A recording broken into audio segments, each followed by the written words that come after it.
May 15th, 2021, sunny to light rain.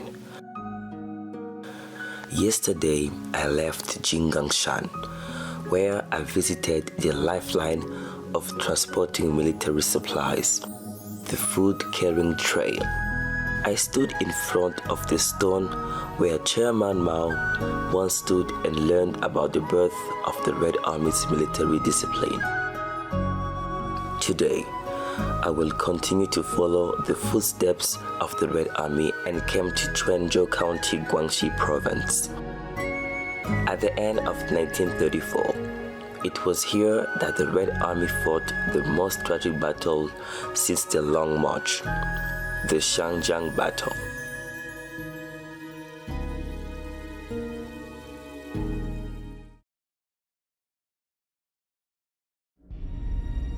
After the continuous heavy rain in Jiangxi, the hot sunshine in Quanzhou made it very peaceful. The first stop, I came to Xingfudong village. This was the only way from Hunan to Guilin during the Red Army. When the Central Red Army passed by, the soldiers ambushed here to guard against the bombing of Gui Army's aircraft. Several bombs fell and bombed a big tree in the middle of the village. The old tree in front of me recorded the scene of the battle at that time. We are now actually located at the Lianghe town. It's a small town, but actually it has a beautiful story. Speaking of history, actually, look at this tree behind me. It's very fascinating, right? And I've always been mesmerized by old trees because they have amazing stories. For instance, this one here, actually, it has a history over 400 years. Can you imagine? Now, as you can see here, around here, we have beautiful houses. And actually, during the Long March, the Red Army used to stay here for 4 days. But actually, one day, the KMT bombed this site. And guess where they bombed, guys? They just bombed just right here on the root of this amazing tree. As you can see here closely, we can still see the texture of where the bomb landed. As you can see here, the KMT bombed this site. As you can see, it has a texture. And actually, this tree, can you imagine? With the history over 400 years, it's still standing no matter what. Fascinating, right? All I can say, this tree is very resilient.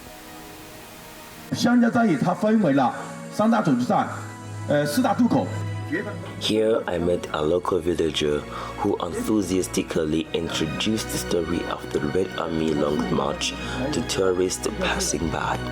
His name is Liao Honghui. I asked him about the Xiangyang battle, and he explained to me willingly. 我们现在的位置在这个地方，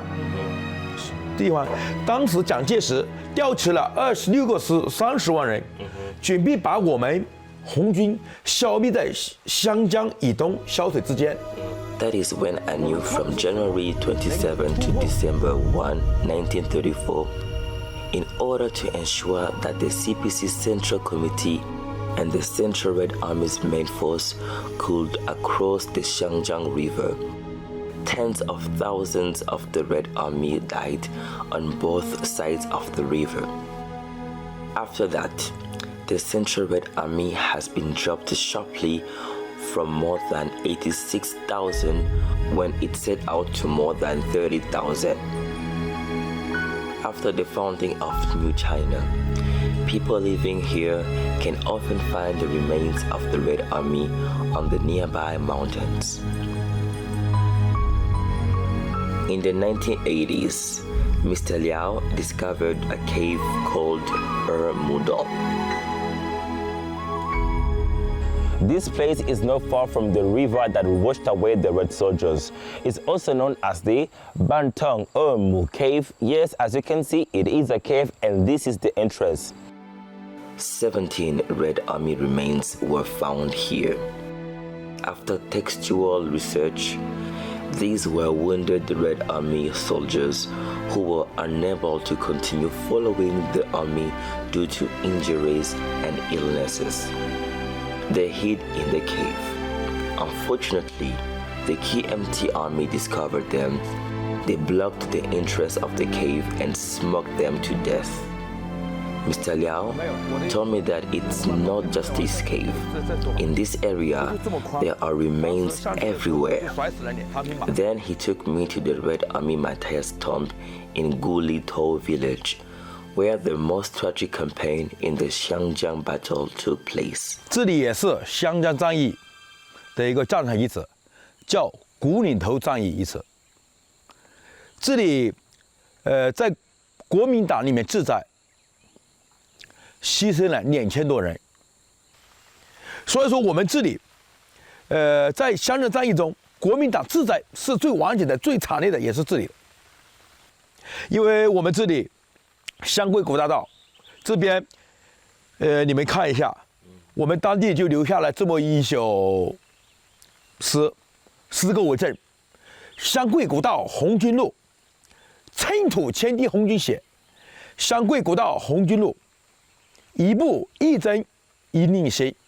湘桂古道红军路，一草一木一坟。湘桂古道红军路，一山一石一烘焙。In recent years, the Chinese government began to collect and exhume the remains of the Red Army soldiers successfully and build many tombs of unknown martyrs and protection sites. The most terrifying war here in Xiangjiang River actually led to 30,000 Red Army to die. As you can see actually here, we are actually located on a cemetery, and then yes, it's very sad, but actually this cemetery has a special story, let me tell you. One day a farmer was actually cultivating his sweet potatoes. While he was cultivating, he saw some corpses within this soil here right now. Obviously, he informed the leaders, and then obviously they took serious this amazing place.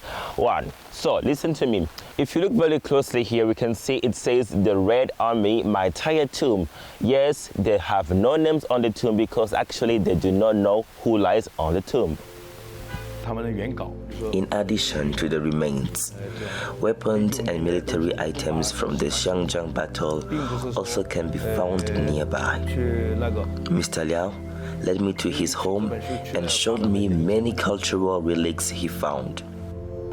这就是在我们当地修的，当年1934年红军，行军的时候煮饭，用的一个锅，它是什么材料？铜的，铜锅，历史应该是很久远了，大概有上百年了。但是红军用这个锅就行军煮饭用的。现在呢，我们拿的这一个呢，这一个枪口，它是一对的，一对枪口。就是一对，它是一个男的加一个女的，但是红军也是当年红军用的这个枪口，但是没有修到枪。像这个枪支是在岩洞里面，也是我们当地去探以后岩洞很新。这是真的对吧？全是真的。这1934年，32年的时候是蒋介石从德国引进的第一批枪，他仿造的，这上面都有。它这个枪呢，我们经过考证，一起生产了60万条，叫中径系。我这条枪的特别早，才5、6千编号，当时他拿回来以后仿造的，这个可以说是国家式的对，一级文物了。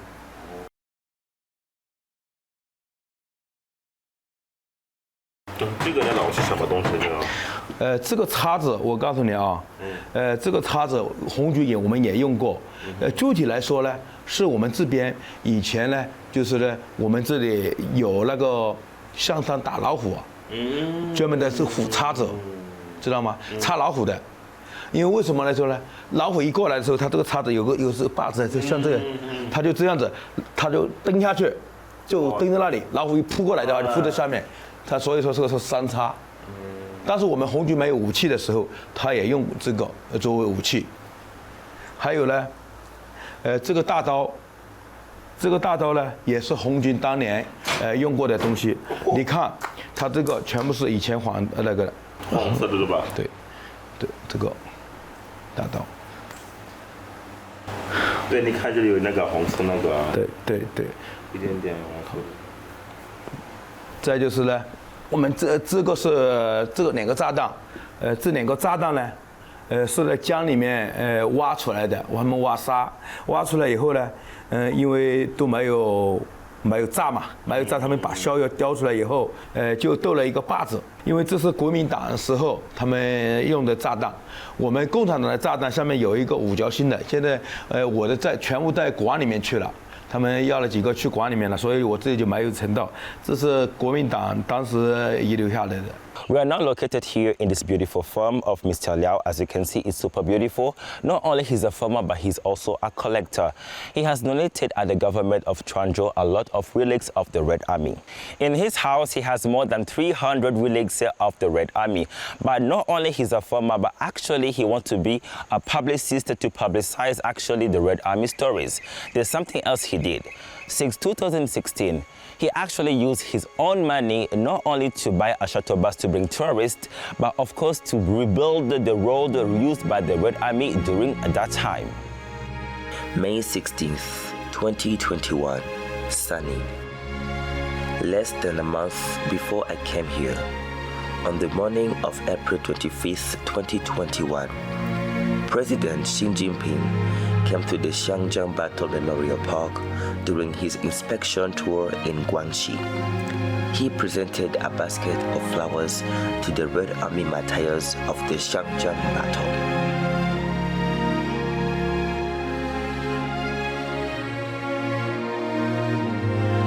Yesterday, I was so fortunate to visit where the Red Army used to rest for 4 days, remember? So I was so fascinated about the story of the Xiangyang battle. That's why I came here to visit this amazing museum that is actually located behind me.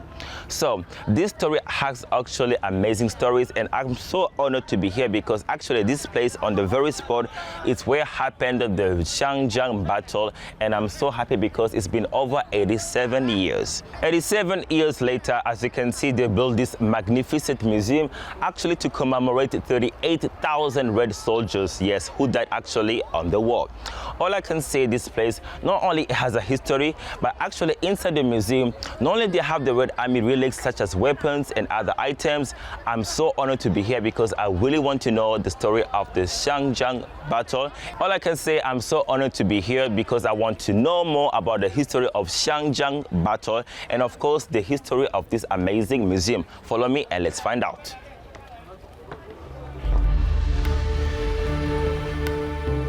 From November 27 to December 1, 1934, the Central Red Army fought the KMT Army hard for 5 days and nights and finally crossed the Xiangyang River, breaking through the fourth blockade of the KMT Army.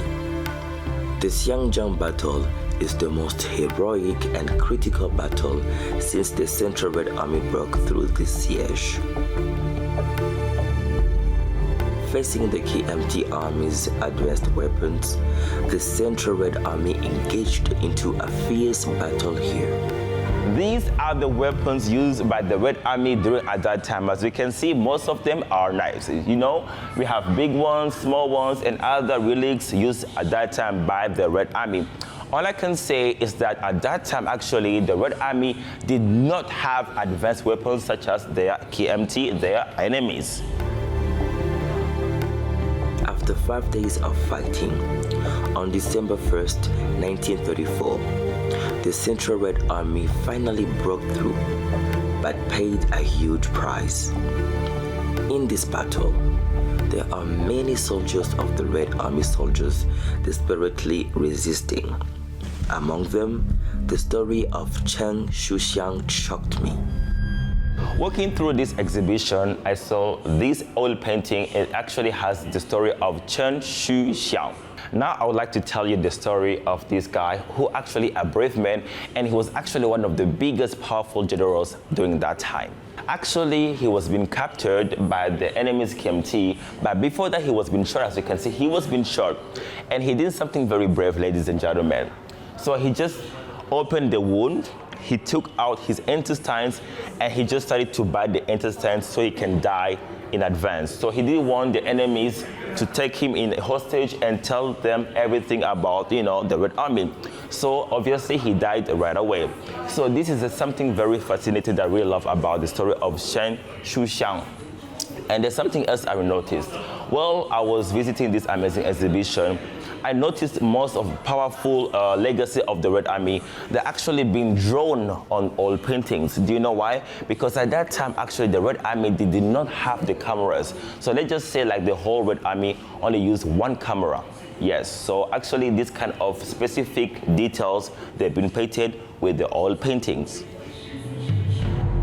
After crossing the Xiangjiang River, the entire Xiangjiang River was dyed red with blood, so that the local people say, don't drink Xiangjiang's water for 3 years and don't eat Xiangjiang's fish for 10 years. Many Red Army soldiers who set out from Ruijin stopped here forever. Zhang Qingsong, a researcher of party history in Quanzhou, told me such a story.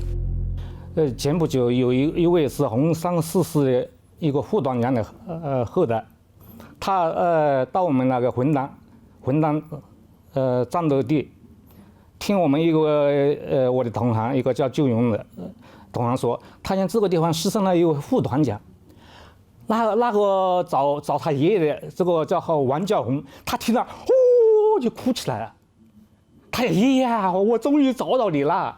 但是他这个找他爷爷都已经到60多岁了，他听了就很动情啊，像我们的人都互相感动，因为他就找他爷爷找了辛苦啊，找了4代。他说我终于找到你了，因为洪桑逝世在我们的浑南，他4000多，他将近去话是有6000多人，在浑南有4000多人，结果经过浑南的战斗，大约还有800多突围。In order to commemorate the Red Army, the government built this wall in order to pay honor and respect to the Red Army. And as you can see, every single day, tourists come here to pay respect to the Red Army. This kind of commemoration will let everybody know that peace is hard won. Between Xiangjiang and Xiao River, the CPC and the Red Army came out of the death line. And my journey will also continue. Shaanxi River has red people for generations, and people especially living along this riverside. All I can say, this place has a powerful history because so many Red Armies actually died on this site. And yes, I can also say that the spirit of the Long March has imprinted in the heart of people living in this location, which is Quanzhou. Sacrifices after sacrifices, in the end, the Red Army brought the big victory, which actually led to the expansion of the CPC in Zunyi, also known as the Zunyi Conference. May 17th, 2021, sunny. The tragic victory. This is a description of the Xiangjiang battle. The damage was excessive that the CPC began to reflect on its mistakes in military command. A month later, an expanded meeting of the Political Bureau of the CPC Central Committee was held in Zunyi. This is the famous Zunyi Conference. Then I will continue following the footsteps of the Red Army and go to Zunyi. According to the information, the Zunyi Conference was held when the Red Army was in desperation. From then on, an outstanding figure officially appeared on the stage of history, marking the opening of a new page of the Chinese Red Army. Hello everyone, it's me again. We are now here at the Guizhou Province, where actually there's a small city here, very famous, known as the Zunyi Conference.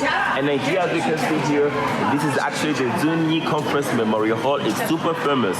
Well, after the long march of the Red Army, after passing through a lot, actually they came here to overtake this land because at that time the KMT was so weak.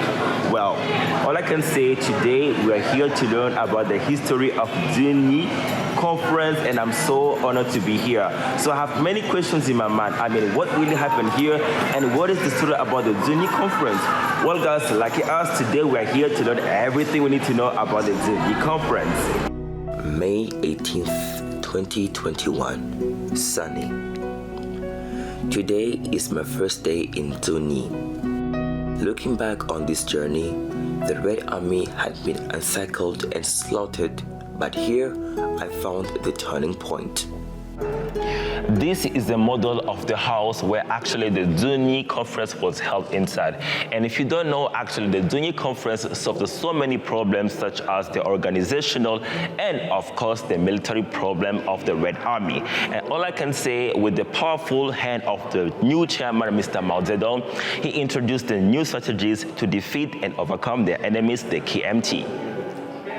In early January 1935, after the Red Army arrived in Zunyi, the CPC Central Committee held an expanded meeting of the Political Bureau here from the 15th to the 17th.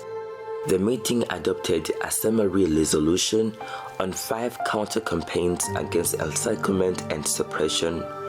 Besides, this meeting also began to establish the leading position of the correct line of Marxism represented by our chairman Mao Zedong in the CPC Central Committee. It was a life and death turning point in the history of the CPC. Tomorrow, I will go to Luoshangguan, where Chairman Mao Zedong once said that the battle there was the first hearty battle since the Long March.